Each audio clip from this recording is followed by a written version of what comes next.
Hola chicas y chicos, bienvenidos a esta clase de tejido epitelial. Vamos a dividir esta clase en varias partes, videos cortitos para que sea más práctico para ustedes para verlos, ¿sí? Bueno, en esta primera parte vamos a hablar sobre las generalidades de los tejidos, de los niveles de organización en la materia, un pequeño repaso de lo que ya vieron en biología, y después vamos a hablar específicamente de lo que es el tejido epitelial. Vamos a hablar de la definición, de su clasificación morfológica, su clasificación funcional y algunas características particulares de este tejido. En esta filmina estamos viendo los niveles de organización de la materia. Esto lo debemos haber visto ya en biología. Partimos del nivel atómico, que va a estar formado por, a la vez, partículas subatómicas, que son los protones, los electrones y los neutrones, y los átomos van a ser los elementos de la materia. Ejemplos atómicos son el oxígeno, el carbono, el nitrógeno. A partir de estos elementos vamos a formar moléculas. Pueden ser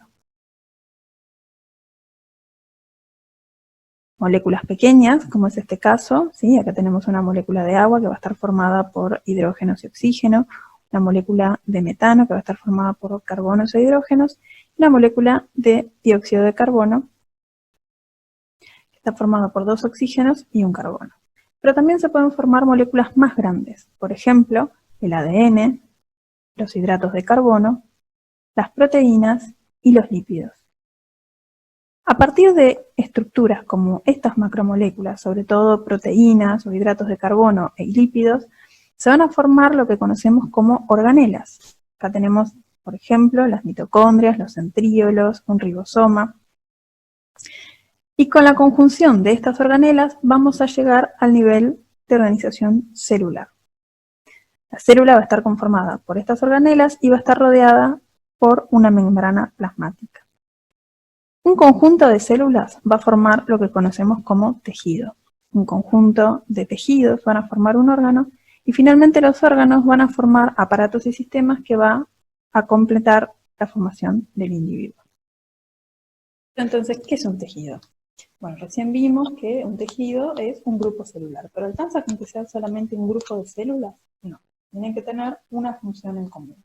Pensemos, por ejemplo, en el músculo cardíaco. ¿Sí? El músculo es un tipo de tejido y la función que va a tener el músculo cardíaco va a ser la contracción de las fibras musculares para el bombeo de la sangre. Para que estas células puedan cumplir las funciones específicas de cada uno de sus tejidos, estos tejidos que están conformando, se tienen que poder comunicar entre ellas.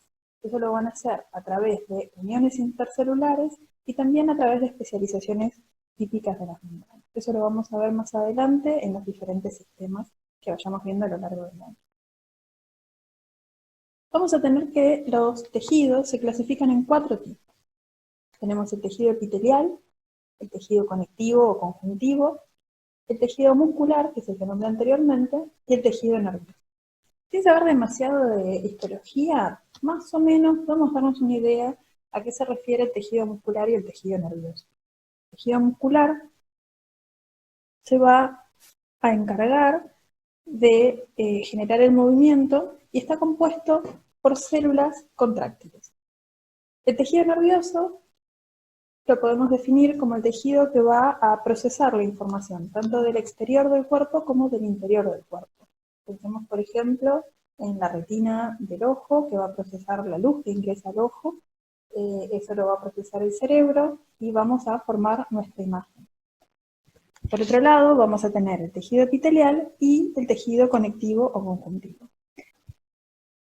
El tejido epitelial lo podemos caracterizar como un tejido que cubre superficies libres, tapiza las cavidades corporales y además tiene la capacidad de formar glándulas. Se lo vamos a ver más en detalle a lo largo de la clase. Por otro lado, tenemos el tejido conectivo o conjuntivo, que va a ser el que subyace y sustente los otros 3 tejidos básicos, tanto estructural como funcionalmente. Por último, vamos a tener el tejido sanguíneo, que dependiendo de la bibliografía que utilicemos, va a estar o no incorporado al tejido conectivo o conjuntivo, o lo van a clasificar como un 5.º tejido independiente. Vamos a hablar ahora entonces ya del tema de nuestra clase, que es el tejido epitelial. Antes de entrar en definiciones, vamos a hacer una pequeña clasificación de este tejido que va a hacer más fácil la comprensión de la clase. Al epitelio o tejido epitelial lo podemos dividir en dos tipos. Vamos a tener el epitelio de revestimiento o pavimentoso y vamos a tener también, por otro lado, el epitelio glandular o secretor. ¿En qué se diferencian? En las funciones. El epitelio de revestimiento va a recubrir cavidades o superficies libres, como dijimos anteriormente, y el epitelio glandular o secretor va a sintetizar sustancias para su liberación.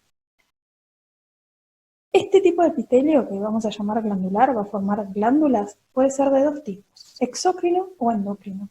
Las glándulas exócrinas van a sintetizar sustancias que van a ser liberadas al exterior.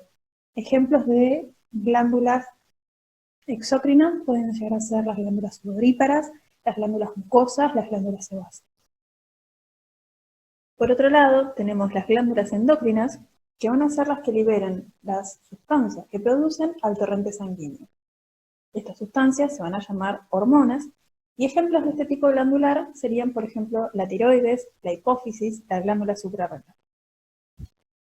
En esta clase nos vamos a dedicar sobre todo a lo que es el epitelio de revestimiento o pavimentoso, que es aquel que va a estar cubriendo todo lo que son cavidades y superficies libres. Más adelante vamos a hablar un poquito sobre el epitelio glandular, que tiene características diferentes. Entonces nos podemos preguntar, si el epitelio de revestimiento recubre todas las superficies libres del cuerpo y todas las cavidades, ¿en dónde lo vamos a encontrar? Básicamente lo podemos encontrar en todos lados. Va a ser parte de la piel, ¿sí? El tejido epidérmico, es la parte superficial de la piel. También va a estar recubriendo todos los órganos huecos, por ejemplo, en el aparato digestivo, va a estar recubriendo la boca, la cavidad bucal, va a ser parte del esófago, parte del estómago, de los intestinos. En el aparato respiratorio va a estar recubriendo la laringe, la tráquea, los pulmones, ¿sí? Los bronquios, los alvéolos.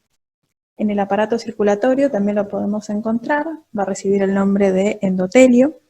También lo podemos encontrar en los aparatos sexuales, ¿sí? Recubriendo la vagina, el útero, las trompas de falopio.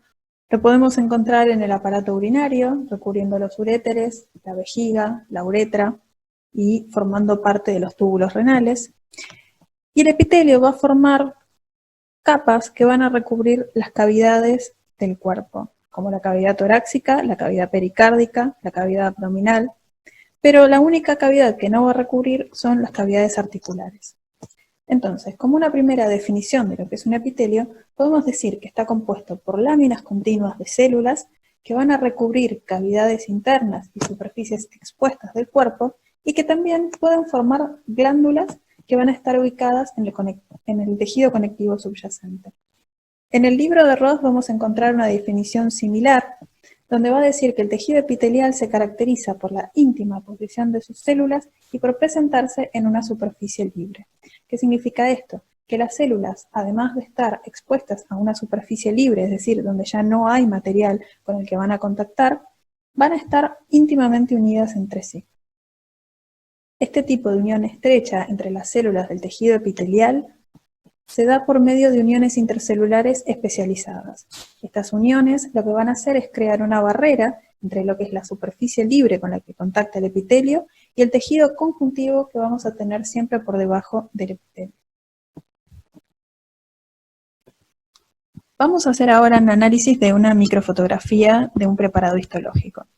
Este preparado histológico está teñido con hematoxilina y eosina, que como vimos en el video de microscopía, nos va a dar, por un lado, un color violáceo, que vamos a llamar basófilo, y que por lo general va a ser el color en que van a estar teñidos los núcleos celulares, y todas las zonas de las células que tengan gran cantidad de ácidos nucleicos. Por otro lado, la eosina nos va a dar un color más bien rosado, y va a ser mayormente el color que obtengamos en el citoplasma celular y lo vamos a llamar acidófilo. Sin tener todavía un diagnóstico preciso de los distintos tipos de tejido que tenemos en este preparado, podemos diferenciar tres zonas bien delimitadas. vamos a tener una zona central, estamos marcando acá con el puntero, que tiene estas estructuras ovoidales de un color violeta o basófilo y que podemos decir que son núcleos celulares. Por otro lado, vamos a tener esta zona por encima, en donde no observamos ningún tipo de estructura y que vamos a denominar luz o lumen.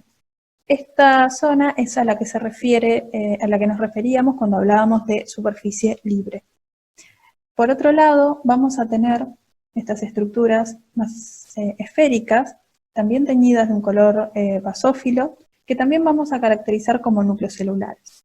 ¿Qué diferencia tenemos entonces entre la zona del medio del preparado y la zona que está por debajo? Como podemos ver, los núcleos celulares están uno al lado de otro. Como vimos en la clase de microscopía óptica, si bien nosotros no podemos ver los límites celulares a la resolución del microscopio óptico, sí podemos inferir dónde empieza y termina una célula a partir de la localización de los núcleos. Entonces, podemos ver en esta foto, esto que estamos marcando acá podría llegar a ser los límites de una de estas células. Acá estaría el límite de la célula contigua. En cambio, en la parte inferior del preparado, lo que tenemos es una disposición bastante más dispersa de las células y van a estar rodeadas de esto que llamamos matriz extracelular. Entonces, como dijimos anteriormente, el tejido epitelial se caracteriza por una disposición de las células bien compacta. Vamos a tener una célula al lado de la otra, como es el caso de la región que tenemos acá en el medio. Entonces, sin todavía tener el ojo demasiado entrenado en analizar un preparado histológico, teniendo en cuenta que este grupo de células forman una lámina, ¿sí?, que están orientadas hacia una luz o a una superficie libre y que tienen por debajo este tipo de tejido que ya vamos a ver que se llama tejido conectivo, podemos pensar que estamos en presencia de un epitelio. En esta filmina tenemos otros ejemplos de distintos cortes histológicos y vamos a tratar de entrenar un poquito el ojo para ver si encontramos un epitelio. Como habíamos dicho anteriormente, lo primero que vamos a buscar para analizar el preparado son los núcleos celulares, que son bastante fáciles de encontrar, por ejemplo, en esta zona, ¿sí?, porque los vamos a ver de un color basófilo, violáceo, y lo que tenemos que buscar, como habíamos dicho anteriormente en un epitelio, es que formen una lámina continua. Vemos entonces acá que tenemos una continuidad de núcleos celulares, lo que nos da la idea de que todas estas células están unidas estrechamente entre sí, a diferencia del tejido que tenemos por debajo, donde los núcleos celulares están mucho más dispersos. Ubicamos en esta zona la superficie libre y entonces podemos hacer un diagnóstico de tejido epitelial. En esta microfotografía podemos hacer lo mismo, buscamos los núcleos celulares, buscamos la luz en el preparado y podemos ver que en esta zona vamos a tener los núcleos bien cerca entre sí, formando una lámina continua, distinto del tejido subyacente que va a tener las células bastante separadas. Esta imagen yo la puse torcida a propósito para que no pensemos siempre que la luz tiene que estar por arriba, ¿sí? En un preparado histológico podemos encontrarlo en cualquier dirección. Entonces ubicamos la luz, ubicamos los núcleos celulares y vemos que en esta zona, como están las células bien pegaditas una al lado de la otra, podemos hacer un diagnóstico de tejido epitelial. En estas otras dos microfotografías son ejemplos de otro tipo de tejidos. Este, por ejemplo, es el tejido muscular, en donde podemos identificar los núcleos celulares, donde están bastante separados entre sí, pero además no se observa una luz evidente, ¿sí? No podemos ver una superficie libre. Si bien acá se ven unas pequeñas claridades, pero son más bien artificios de la fotografía. En este otro preparado pasa exactamente lo mismo, podemos observar estos núcleos celulares que, si bien acá forman cúmulos, no podemos encontrar una disposición de las células que nos permita pensar en un epitelio